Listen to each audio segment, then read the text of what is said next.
Bueno, buenas tardes.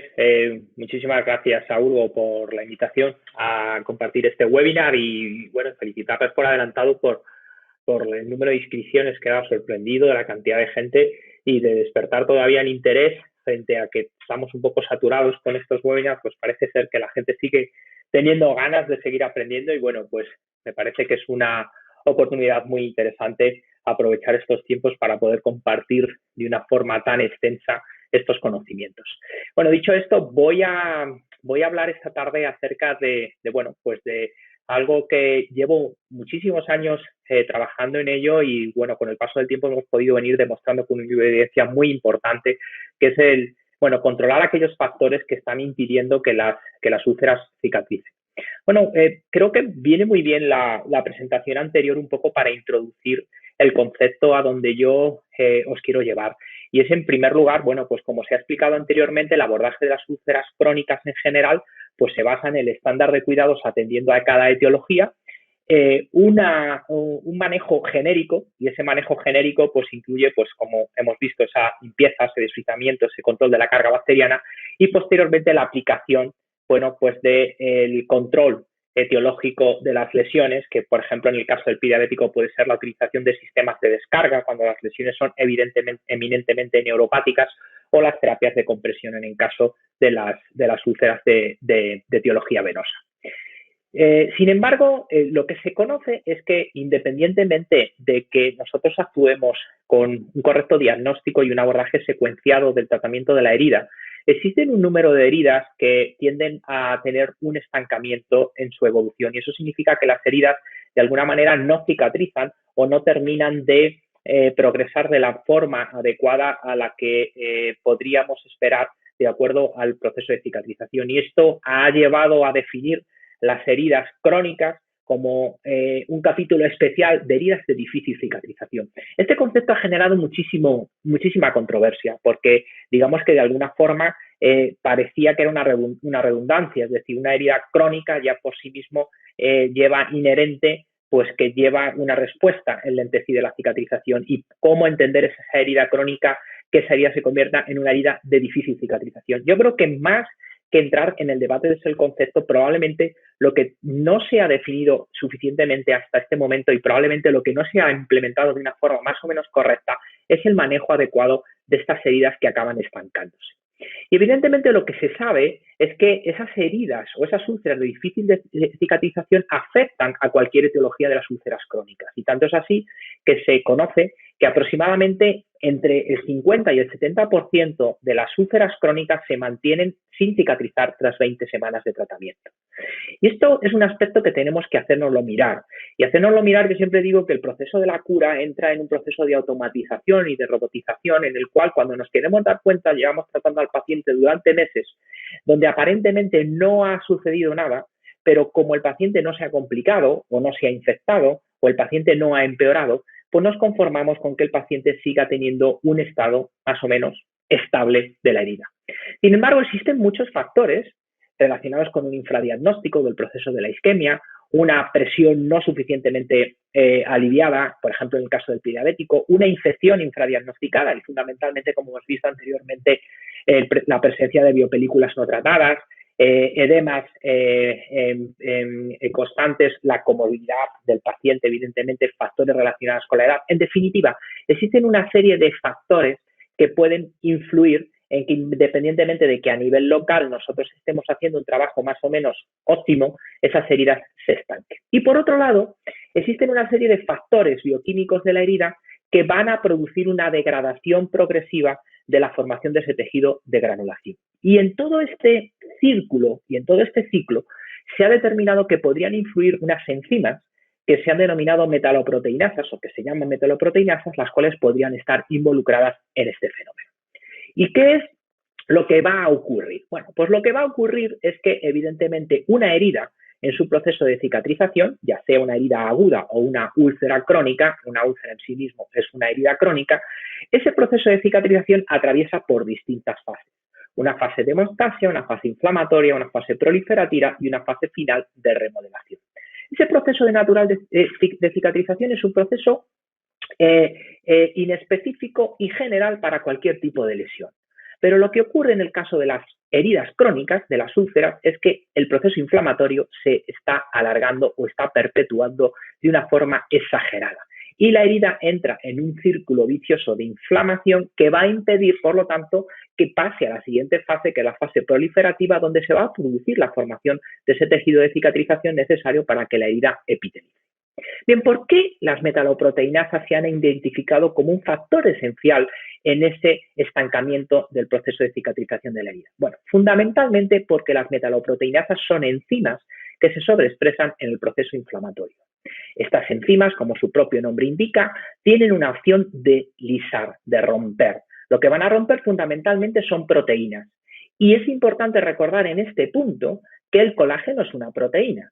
Por lo tanto, bueno, pues es muy sencillo pensar que un aumento de enzimas puede producir un exceso de esa ruptura de esas proteínas neoformadas en el proceso de cicatrización. De hecho, la colagenasa en sí misma, que se usa como parte de un medicamento que forma parte de un tipo de desbridamiento, es una metaloproteinasa. ¿Qué ocurre? Que cuando existe un desequilibrio en esas metaloproteasas de matriz que tienen que estar presentes en el proceso de cicatrización, se va a producir la aparición de un círculo vicioso que va a impedir que las heridas cicatricen, fundamentalmente por una inhibición de esas enzimas, de esas metaloproteinasas sobre los factores de crecimiento y sobre la formación de colágeno.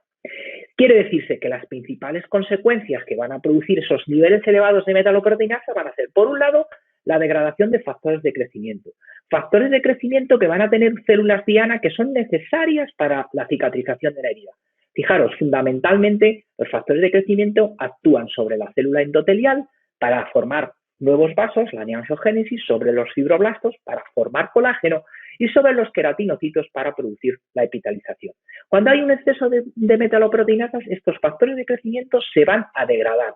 Por lo tanto, la célula va a perder ese mensajero celular, ese mensajero intracelular, y por lo tanto no se va a producir ese cambio fenotípico para la producción de, evidentemente, nuevos vasos, colágeno y epitelización.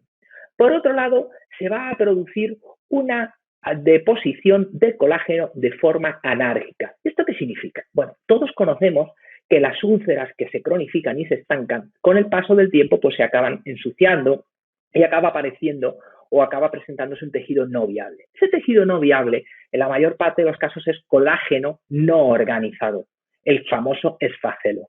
Y ese esfacelo es colágeno no organizado que finalmente se ha producido a consecuencia que el fibroblasto ha generado colágeno, pero el colágeno no ha conseguido establecer ese tejido, ese mallaje para formar un tejido de granulación. ¿Qué ocurre? Que ese colágeno se degrada y forma lo que conocemos como ese esfacelo. Bien, al final fijaros cómo la consecuencia de un nivel elevado de metaloproteinasas incide directamente sobre el proceso de cicatrización. Por un lado, alterando la acción de los factores de crecimiento sobre las células dianas que son necesarias para producir la cicatrización y por otro lado produciendo una posición o una deposición de colágeno anárquica y formando por lo tanto un tejido esfacelado o un tejido no viable que va a impedir en sí mismo la cicatrización de la úlcera. Bien, esto de las metaloproteinasas, que es algo que se lleva hablando de ello muchísimos años, ¿hasta qué punto es frecuente o cuánto de frecuentes son cuando estamos hablando de heridas agudas o crónicas? Bueno, yo he publicado, junto a otros compañeros del grupo de investigación y un panel de expertos internacionales, una revisión sistemática sobre los niveles de metaloproteasas y una revisión sistemática y un metaanálisis sobre los niveles de metaloproteasas en heridas, en los cuales lo que hemos llegado a hacer una conclusión muy sencilla. Miren ustedes, las úlceras, las heridas crónicas tienen niveles de metaloproteasas elevadas. ¿Cuántas? En principio, la mayoría. Pero bueno, vamos a ser un poco más exactos. Fíjense, aproximadamente entre el 40 al 60% de las úlceras que permanecen abiertas tras 12 semanas de tratamiento van a tener niveles de metaloproteasas elevadas. En resumen, más de la mitad de las heridas que no tienen una buena respuesta al tratamiento. Cuando estamos tratando una herida que acorde a todos los mecanismos que nosotros estamos haciendo de protocolos de curación. Por ejemplo, imaginaros que vamos a seguir todas las recomendaciones que nos ha dado nuestro compañero anteriormente sobre el desbridamiento, la limpieza, la utilización de apósitos, y la herida no responde.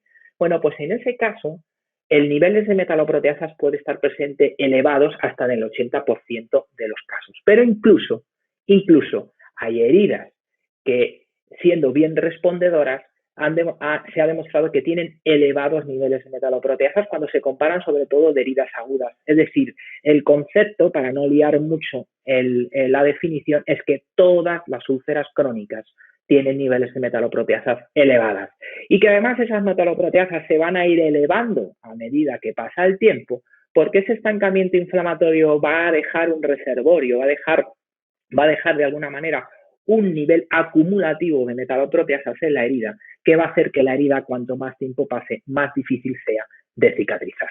En definitiva, al final vamos a tener heridas que están estancadas en el proceso de cicatrización. Bueno, ¿puede existir algún tipo de tratamiento que mejore la cicatrización de estas heridas incidiendo sobre los niveles de metaloproteasas? Bueno, pues existen apósitos que se han diseñado para el control de las metaloproteinasas, como por ejemplo el apósito de la tecnología TLC-NOS, el apósito UrgoStar, que es un apósito que en la base de la tecnología lipilocoloide, que es un apósito de patente de Urgo, lo que hicieron es impregnar este apósito con octosulfato de sacarosa.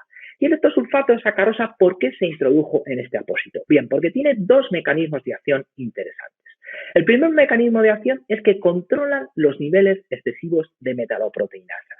¿Qué significa que controlen los niveles excesivos de metaloproteinasas? Que de alguna manera lo que va a ocurrir es que van a favorecer la acción de los factores de crecimiento y se va a interrumpir la degradación perpetua que las metaloproteinasas producen sobre la matriz extracelular. Las metaloproteinasas, su papel fundamental es la de generar vías, senderos en la matriz extracelular para que los fibroblastos aposicionen colágeno. Cuando tenemos un montón de metaloproteinasas es como tener un cortacésped en un campo que está sin control y que nos va haciendo caminos, haciendo, digamos, un destrozo en toda esa pradera de césped sin que siga un orden lógico, es decir, de una forma anárquica. Si controlamos esos niveles, lo que permitimos es, por un lado, favorecer la acción de los factores de crecimiento y, por otro lado, permitir generar esas vías para que los fibroblastos aposicionen o pongan el colágeno de una forma ordenada. Pero además, este apósito de octosulfato de sacarosa tiene un efecto muy importante y que de forma reciente, de una manera reciente, se ha demostrado, como vamos a ver a continuación. Es que favorece la neangiogénesis. Y esto es muy interesante, porque ya no estamos hablando solamente de que el control de las metaloproteinasas reinicie la úlcera la cicatrización, sino que estamos hablando de que además el apósito puede permitir la formación de nuevos vasos en el lecho de la herida. Y esto es muy importante, porque esa formación de nuevos vasos va a garantizar la llegada de más oxígeno y más nutrientes al nuevo tejido, que va a tener más demandas metabólicas para cicatrizar. De tal manera que ese favorecimiento de la neangiogénesis pudiera ser especialmente también útil en úlceras de determinadas etiologías, como por ejemplo úlceras que estén asociadas con un déficit vascular, las úlceras de pie diabético y en específico las úlceras de pie diabético de etiología neuroisquémica. Bien, con este concepto Urgo hizo una apuesta muy importante y es el desarrollo de un ensayo clínico aleatorizado en 5 países de la Unión Europea, en los cuales estaban Reino Unido, Alemania, Francia, Italia y España, para investigar el efecto que tenía este apósito de octosulfato de sacarosa en pacientes con úlceras neuroisquémicas de pie diabético. Y aquí lo interesante es que es la primera vez que un apósito se iba a enfrentar a los resultados de tratamiento de pacientes con úlceras neuroisquémicas de pie diabético. Aquellos pacientes que tienen una úlcera de pie diabético en lo cual la afectación vascular, sin ser pacientes con isquemia crítica, tiene un efecto deleterio sobre la cicatrización de los pacientes. Y lo que se hizo fue un estudio multicéntrico, randomizado, controlado y a doble ciego de 2 grupos, un grupo de intervención en el cual al paciente se le aplicaba este apósito de octosulfato de sacarosa y un grupo control que recibía simplemente el apósito con la tecnología lipocoloide sin esa impregnación de la tecnología TLC-NOS. Bien, lo que se hizo con el estudio Explorer fue diseñar un ensayo clínico como se hace cualquier tipo de investigación, por ejemplo, para un fármaco. Se hizo un periodo de selección del paciente. Una vez que el paciente cumplía los criterios de inclusión y ninguno de los de exclusión, se incluyeron en un periodo de running, en un periodo de evaluación. Y en ese periodo de running, que era de 2 semanas, lo que se intentó es evaluar la respuesta de los pacientes una vez que se les aplicaba el estándar de tratamiento. ¿Esto qué significa? Significa que una vez que al paciente se incluía en el estudio y se procedía a un desbridamiento regular y la aplicación de un dispositivo de descarga apropiado, se evaluaba si a las 2 semanas el paciente cómo había evolucionado esa úlcera. Si a las 2 semanas las úlceras habían reducido más del 30%, se excluían del estudio. Sí, se excluían del estudio los pacientes que tuvieran buena respuesta al manejo estándar y se incluyeron en el estudio, en los brazos de intervención o los brazos de estudio, solamente aquellos pacientes que tuvieron una reducción inferior al 30%. Por lo tanto, no solamente se incluyeron pacientes con úlceras neuroisquémicas, sino que se incluyeron pacientes con úlceras neuroisquémicas mal respondedores al estándar de tratamiento, que en este caso fue desbridamiento y descarga. Lo que hizo después de ese periodo de running fue aleatorizar pacientes a cada brazo de estudio y se siguieron los pacientes durante 20 semanas. A las 20 semanas se cerró el seguimiento y se analizaron los resultados. ¿Cuáles fueron los resultados del estudio? Bueno, pues el primer resultado y el más importante. ¿Cuál fue el porcentaje de pacientes cicatrizados en relación con el grupo control, aquellos pacientes que recibieron el tratamiento con apósitos de octosulfato de sacarosa? Bueno, pues tras 20 semanas de tratamiento hubo un 60% más de úlceras cicatrizadas en comparación con el grupo control, con una diferencia significativa tras 20 semanas de tratamiento. Significa, esto, ojo, no significa que los pacientes tardaran 20 semanas en cicatrizar, sino que a las 20 semanas, en esa ventana de tiempo, hubo un 60% más de pacientes cicatrizados en el grupo de intervención frente al grupo control. Además, los pacientes no solamente cicatrizaron en mayor proporción, sino que lo hicieron en un menor tiempo y cicatrizaron en un tiempo inferior de 60 días comparativamente, es decir, tardaron 2 meses menos de media en cicatrizar que los pacientes que no recibieron este tipo de tratamiento. Esto es algo totalmente, es un resultado muy importante, porque solamente por recordar, el coste medio de tratamiento de una úlcera epidiabético aproximadamente costes directos es de 2.000 euros mensuales. O sea, que ahorrar 2 meses al paciente no solamente es que la úlcera cicatrice más rápido, sino que estamos ahorrando 4.000 euros al sistema sanitario si reducimos el tiempo de tratamiento de estos pacientes. Cicatrizaban 2 meses antes comparativamente. Y además un dato muy interesante fue que aquellos pacientes que tenían un tiempo de duración de la úlcera menor, tenían una mejor respuesta al tratamiento. ¿Y esto qué significa? Pues significa que cuanto menor era el tiempo de padecimiento de la úlcera, las úlceras eran más jóvenes, tenían una proporción de respuesta mejor que cuando las úlceras llevaban más tiempo. Y esto, fíjense en esta tabla, es unos resultados en los cuales los pacientes con úlceras inferiores a 2 meses cicatrizaban en un porcentaje 73% más que aquellos que, por ejemplo, tenían úlceras más de 6 meses de tiempo de duración, que lo hacían en un 66%. En todos los grupos de tratamiento el apósito fue ventajoso, es decir, tuvo una diferencia significativa de mayor proporción de pacientes, pero lo fue aún más en úlceras jóvenes, en úlceras con poco tiempo de padecimiento. Y esto es lógico, ¿por qué? Porque cuanto más tiempo de padecimiento tenga la úlcera, significa que más tiempo ha pasado para que ese proceso inflamatorio acumule un mayor nivel de metaloproteasas. Por eso se obtuvieron esos resultados. Bien, el estudio Explorer ha tenido un impacto muy importante a nivel del concepto del manejo local del pie diabético a nivel internacional. El primer impacto es reconocer el hito de este estudio con la publicación de los resultados del estudio Explorer en la revista Lancet. La revista Lancet Diabetes Endocrinology es la revista dentro de la sección de endocrinología y diabetes, la número 1 en el mundo. Nunca antes esta revista había publicado un artículo relacionado con el tratamiento local de los pacientes con pie diabético, ni con ningún tipo de apósito. ¿Y esto qué es? Un reconocimiento, un aval al nivel de fortaleza del estudio, que es el primer estudio randomizado, controlado, aleatorizado, que se publica en una revista de estas características, realizándose con un apósito. Pues sin lugar a dudas, un hito importante. Y evidentemente este hito o esta publicación ha dado pie a que una vez que se haya realizado ese estudio, ese ensayo clínico aleatorizado, un ECA, se hayan incluido este tratamiento en las guías internacionales de recomendaciones de estándares de tratamiento en las úlceras de pie diabético. Por ejemplo, en las guías del International Working Group Diabetes Food, que es un grupo de trabajo internacional de pie diabético que cada 4 años lanza nuevas guías sobre recomendaciones de la prevención y manejo del pie diabético, ha incluido en su última versión del año 2019 considerar el uso de apósitos impregnados en octosulfato de sacarosa en úlceras de pie diabético neuroisquémicos no infectadas, de acuerdo a los resultados del estudio Explorer. Ojo, y esta recomendación es la recomendación del estándar de manejo según el International Working Group Diabetes Food. Quiere decirse que el tratamiento hasta el momento de úlceras de pie diabético neuroisquémico es el tratamiento mediante apósitos impregnados en octosulfato de sacarosa. Además, se ha reconocido la ventaja de esta terapia, incluyendo esta recomendación en las guías NICE.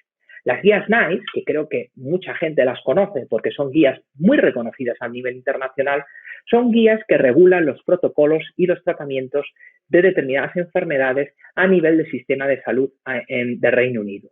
Es verdad que están enfocadas en algo muy regional, es decir, el sistema sanitario público en Reino Unido, pero están muy reconocidas porque se basan solamente en recomendaciones basadas en la mejor evidencia disponible. Significa que lo que hacen es analizar una enfermedad, un problema, analizar un tratamiento y de acuerdo a la evidencia que aporte ese determinado tratamiento, las guías se pronuncian sobre el uso o sobre no recomendarlo. ¿Qué han hecho con el caso de Urgostar? Bueno, pues que las guías NICE han incluido la recomendación del uso de Urgostar en úlceras venosas y de pie diabético, en las dos, por el número de artículos y de evidencias que soportan el tratamiento de estos dos tipos de lesiones. Y lo han fundamentado en 4 aspectos fundamentales. En primer lugar, porque reduce el tiempo de cicatrización. Reducir tiempo de cicatrización es reducir complicaciones, pero también ahorrar costes. Se ha determinado que el ahorro medio por paciente tratado con Urgostar por una úlcera de pie diabético es de en torno a 350 libras, esos son unos 500 euros al año por paciente, y alrededor de unos 700 euros al año en pacientes con úlcera venosa. Paciente año. Multiplicamos los pacientes que tienen cada país un tipo de úlcera, esta etiología, y veremos la cantidad de dinero que se puede ahorrar.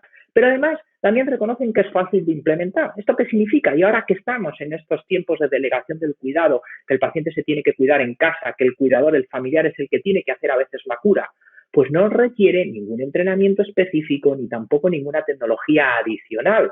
Esto es un apósito que está dentro de un blister y se puede poner en medio, siempre digo, del desierto del Sáhara. No hace falta conectarlo a un enchufe, no hace falta utilizar un consumible, no hace falta hacer ninguna técnica de aplicación. Y en definitiva, disminuir el tiempo de cicatrización de esas úlceras lo que va a hacer es mejorar la calidad de vida del paciente y por eso lo ha recomendado la guía NICE.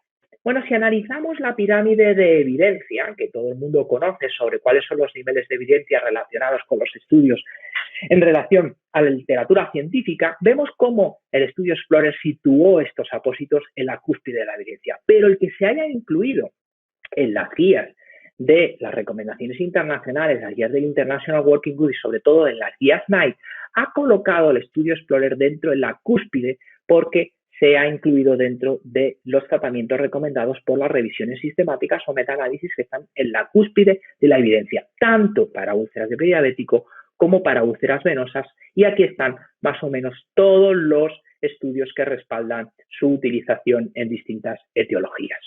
Bien, al principio en mi introducción he comentado un efecto del apósito Urgostar sobre la neoangiogénesis, pero es cierto que hasta el momento, aunque en los estudios preclínicos se había demostrado que tenía un factor que beneficiaba, que tenía un efecto sobre esa neoangiogénesis por favorecer la acción de la célula endotelial, pues no se había demostrado un efecto directo. Bueno, nosotros hemos publicado recientemente un artículo con el objeto de evaluar cuál era el efecto en la mejora microcirculatoria de los pacientes que recibían este tratamiento con apósitos de octosulfato de sacarosa. Bien, los resultados que obtuvimos en relación a la reducción del área de la úlcera, a la mejora en el hecho de granulación y la cicatrización fueron más o menos totalmente concordantes con la literatura anterior, en este caso, por ejemplo, con el estudio Explorer. Pero lo más importante de este estudio fue que evaluamos el estado de la microcirculación de los pacientes antes y después del tratamiento. Aquí pueden ver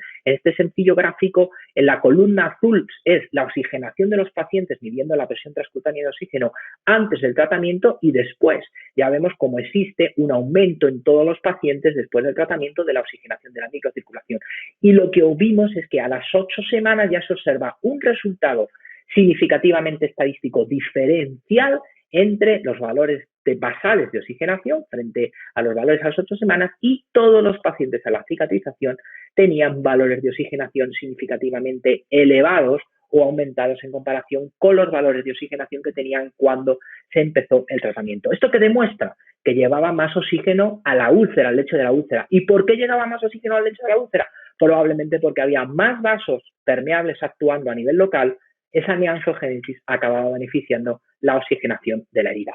Un resultado que me parece sumamente interesante y que estamos todavía desarrollando más para dar un resultado mucho más contundente a esta evidencia. ¿Cuál es el problema? Bajo mi punto de vista, el principal problema es que cuando se realiza la evidencia y cuando se incluyen las recomendaciones de los estándares a nivel internacional, la implementación siempre se retrasa y va detrás de todos estos trabajos. Y esto es un problema, porque todavía hay pocos pacientes que se benefician de este tratamiento.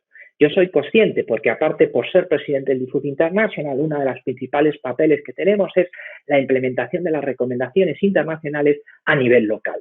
Y existe una gran dificultad. ¿Por qué? En primer lugar, porque hay un rechazo al cambio. Es decir, la gente, en primer lugar, pues nunca asume que lo que está haciendo lo está haciendo mal.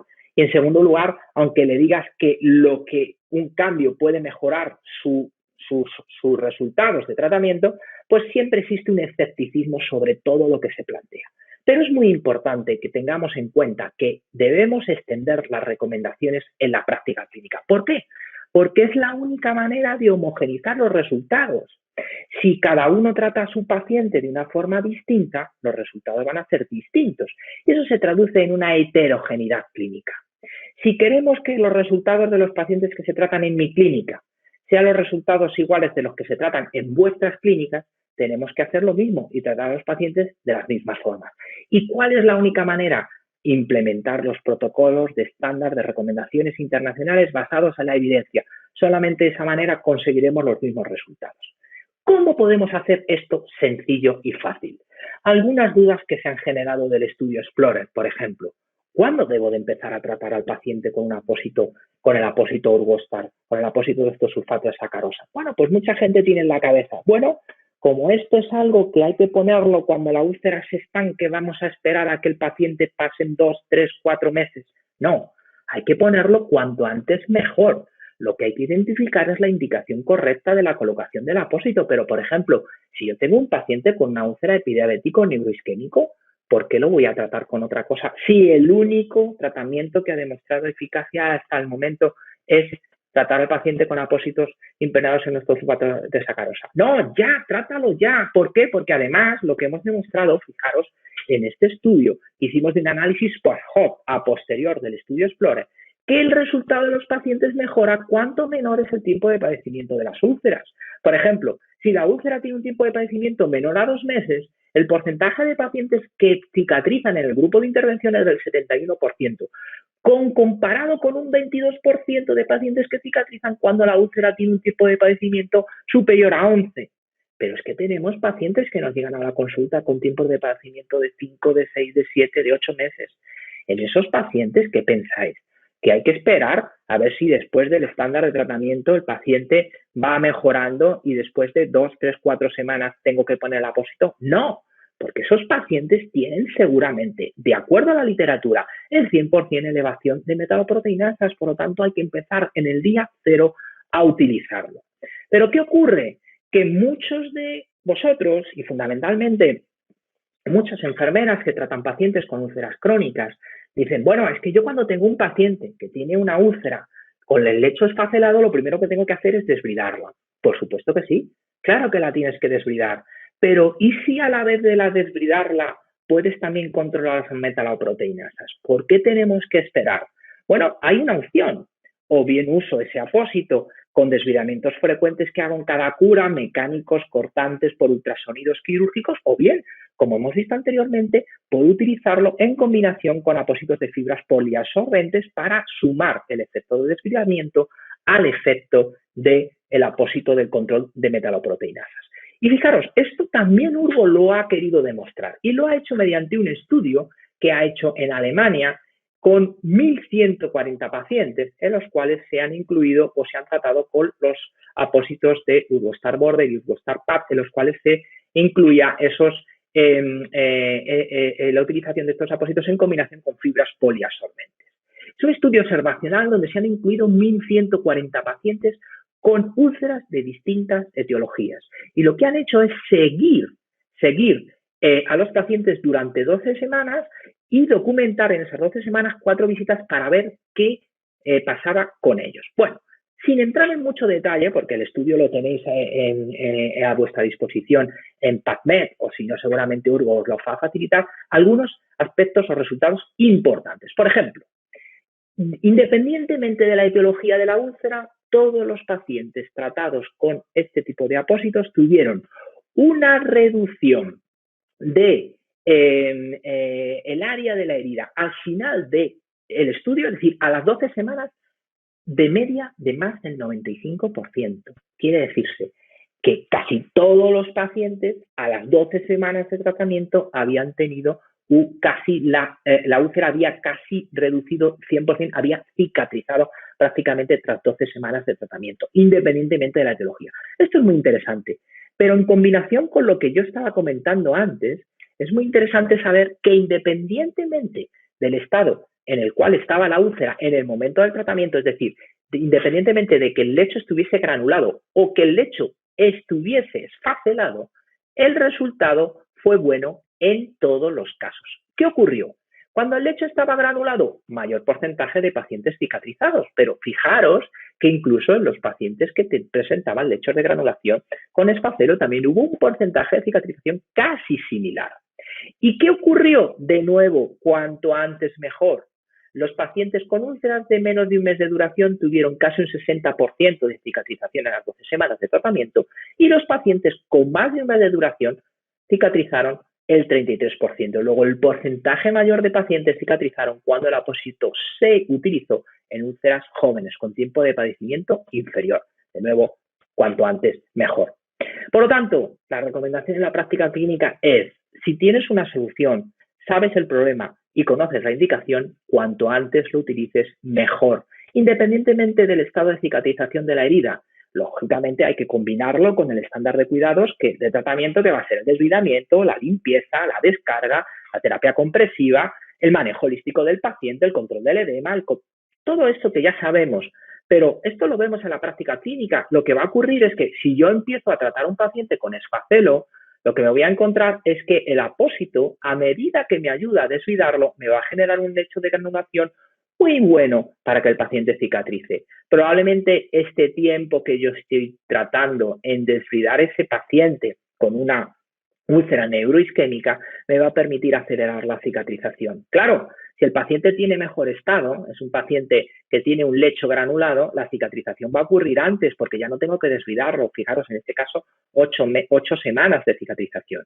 Incluso si el paciente es neuropático, pues fijaros cómo puedo conseguir también de una forma muy rápida la cicatrización porque el paciente se va a beneficiar en úlceras de poco tiempo de padecimiento. Por lo tanto, cuanto antes mejor y cuanto mejor el lecho preparado, mejor el resultado de cicatrización va a ser más rápido. Pero eso significa que no hay que esperar a que el lecho esté en granulación, porque si esperáis, lo que va a pasar es que probablemente esa úlcera aumente el tiempo de padecimiento, aumente el nivel de metaloproteasas y tarde más tiempo el apósito en hacer efecto. Bien, en conclusión, pues bueno, deciros que siempre hay que asegurar siempre el estándar de cuidados en base a la etiología de la úlcera. Un apósito no sustituye nunca vuestro tratamiento, el diagnóstico, el manejo holístico del paciente. Por lo tanto, no es el sustitutivo de nada. Es una herramienta que ayuda ¿a qué? A que los pacientes cicatricen antes. En segundo lugar, las metaloproteasas, recordar que se encuentran elevadas entre el 70 y 80% de las úlceras crónicas, especialmente en aquellas de larga evolución o que están inflamadas. Luego, bueno, yo creo que es evidente que se ha demostrado que los apósitos impregnados en ortosulfato de sacarosa promueven la angiogénesis y la cicatrización y eso ha permitido que se incluyan en las guías de recomendación, las guías NICE y International Working of Dietary Food, y luego que acortar los tiempos de cicatrización pues va a ayudar a reducir, pues eso, tasas de amputaciones, complicaciones, infección, y en definitiva, mejorar la calidad de vida de los pacientes y ahorrar costes, que es una responsabilidad de todos. Muchísimas gracias por vuestra atención.